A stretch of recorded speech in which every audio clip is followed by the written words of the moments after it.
Sebanyak 138 peserta menjalani tes wawancara calon anggota panitia pengawas pemilu yang digelar Panwaslu Aceh Besar. Mereka akan ditempatkan dan mengawasi pelaksanaan pemilu di 23 kecamatan di Kabupaten Aceh Besar jika dinyatakan lulus.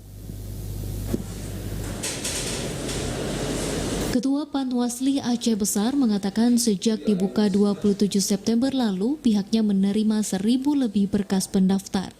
Dari jumlah tersebut, 999 peserta mengikuti ujian tulis yang digelar dengan sistem Computer Assisted Test atau CAT setelah dinyatakan memenuhi syarat.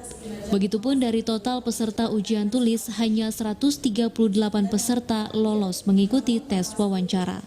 Dari total 138, hanya 69 peserta yang nantinya dilantik jika dinyatakan lulus dalam tes wawancara.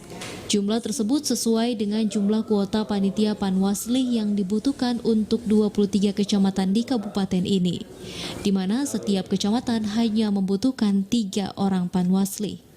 Kemarin baru menyelesaikan ujian CAT, ujian tes tulis CAT. Setiap kecamatan dia ada sekitar 138 total peserta wawancara.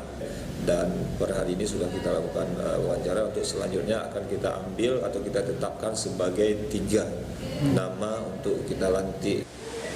Selain pembentukan panitia pengawas pemilihan kecamatan, Panwasli Aceh Besar kini turut mendampingi KIP setempat dalam proses verifikasi faktual terhadap 4 partai lokal di Aceh.